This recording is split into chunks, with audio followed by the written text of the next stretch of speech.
आज हम एक ऐसी खबर पर बात करने वाले हैं जो सुनने में शायद आम लगे, पर सीधे दिल पर लगती है।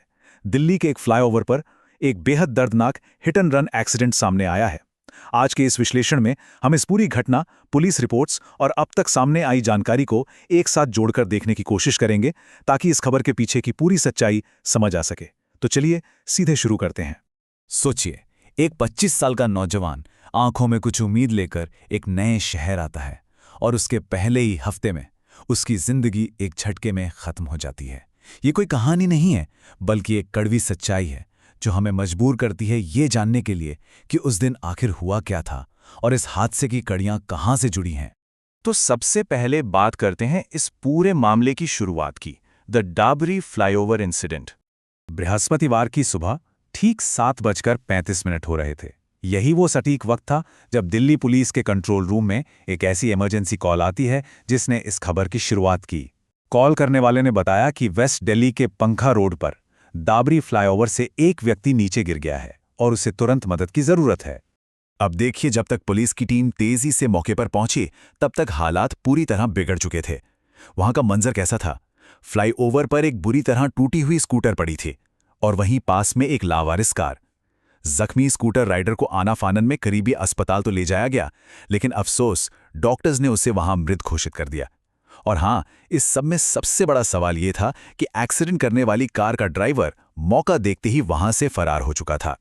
पुलिस की शुरुआती जांच से इस पूरी घटना का एक सीक्वेंस बनकर सामने आता है। दरअसल हुआ कुछ यूं था। पहले एक तेज रफ्तार कार स्कूटर को पीछे से जोरदार टक्कर मारती है। इस अचानक लगने वाली टक्कर से राइडर अपना बैलेंस पूरी तरह खो बैठता है। और तीसरा सबसे घातक पॉइंट, संतुलन बिगड़ने की वजह से वो राइडर फ्लाईओवर की ऊंचाई से सीधा नीचे जा गिरता है। यानी सिर्फ कुछ सेकंड्स और 3 कदमों में किसी की पूरी जिंदगी चली गई।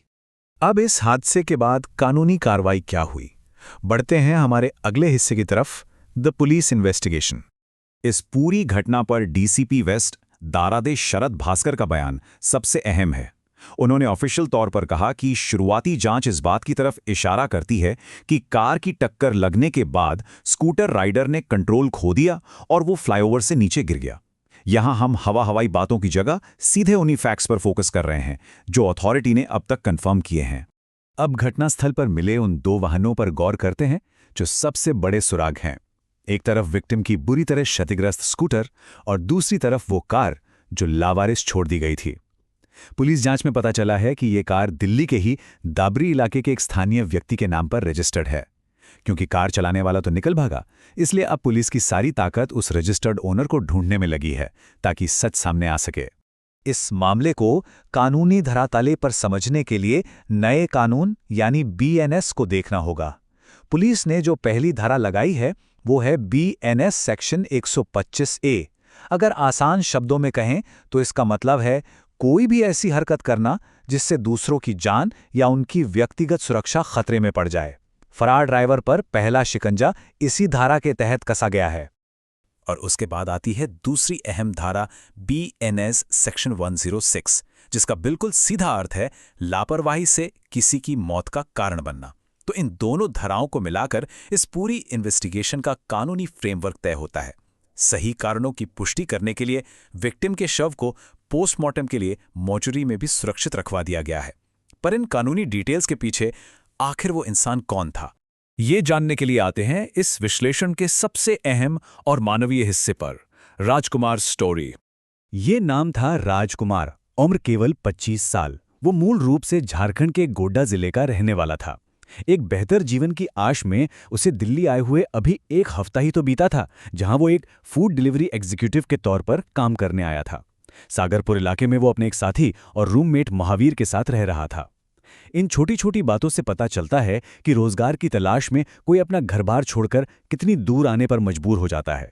अगर हम राजकुमार और उसके रूममेट महावीर के पिछले कुछ सालों के सफर पर नजर डालें तो ये सिर्फ उनका नहीं, देश के लाखों माइग्रेंट वर्कर्स की रियलिटी दिखाता है। कुछ साल पहले इन्होंने झारखंड के अपने गांव को छोड़ा, पहले दक्षिण भारत गए, चेन्नई में सिक्योरिटी गार्ड की नौकरी की, फिर काम की तलाश उन्हें बैंगलोर ले गई और आखिर में पिछले ही हफ्ते इस उम्मीद में दिल्ली आए कि यहां की एक फूड डिलीवरी कंपनी में बेहतर मौका मिल जाएगा। ये टाइमलाइन सिर्फ उनका सफर नहीं, रोजी रोटी की आश में लगातार भटकने की एक कहानी है। उस मनहूस सुबह दरअसल हुआ क्या था? उस बारे में महावीर याद करते हुए कहते हैं, उसने मुझे सुबह फ़ोन किया और हमारी रेगुलर चाय की दुकान पर बुलाया। सोचिए, कितनी साधारण, कितनी आम सी बातचीत थी ये। किसी के दिमाग में दूर दूर तक ये ख्याल नहीं था कि वो चाय कभी पी ही नहीं जाएगी और दो दोस्तों के बीच की आखिरी बातचीत साबित होगी। पर उस रोजमर्रा जैसी लगने वाली फोन कॉल के करीब आधे घंटे बाद ही सब कुछ पलट गया। महावीर ने वापस फोन लगाया तो घंटी बजती रही, कोई जवाब नहीं आया। और फिर जो अगला फोन कॉल आया वो किसी दोस्त का नहीं, सीधा पुलिस का था, जिसमें उस दुर्घटना की खबर थी। एक एकदम शांत आम सुबह अचानक कितनी बुरी तरह बदल सकती है, ये उसका एक दिल दहला देने वाला उदाहरण है। इसके बाद महावीर के जो शब्द थे वो किसी भी दोस्त की तकलीफ को बयान करने के लिए काफ़ी हैं। उन्होंने कहा, मेरी उनका सामना करने की हिम्मत नहीं है। मैंने उन्हें कहा था कि मैं राजकुमार का ख्याल रखूंगा। वो किसके बारे में बात कर रहे हैं? राजकुमार के पिता के बारे में। एक किसान जो इस वक्त झारखंड के एक गांव में बैठे अपने जवान बेटे के शव लौटने का इंतजार कर रहे हैं। ऐसे हिट एंड रन हादसे बस हेडलाइन नहीं बनते, वो अपने पीछे ऐसा ही एक गहरा, ना खत्म होने वाला अपराध बोझ छोड़ जाते हैं। इस पूरे विश्लेषण को खत्म करते हुए एक ऐसी बात जो हम सबको जरूर सोचनी चाहिए। राजकुमार के दिल्ली आने के पहले ही हफ्ते में हुई ये त्रासदी हमें उन लाखों अनजान माइग्रेंट गिग वर्कर्स के बारे में क्या बताती है, जो अनजान शहरों की तेज रफ्तार सड़कों पर अपनी जान हथेली पर रखकर काम करते हैं। जब हम सुबह अपने मोबाइल या अखबार पर किसी एक्सीडेंट की छोटी सी खबर पढ़ते हैं तो उसके पीछे ऐसी ही पूरी जिंदगियां दांव पर लगी होती हैं। आज की चर्चा में बस इतना ही। उम्मीद है आप इस पहलू पर जरूर गौर करेंगे। फिर मिलेंगे एक नए विश्लेषण के साथ।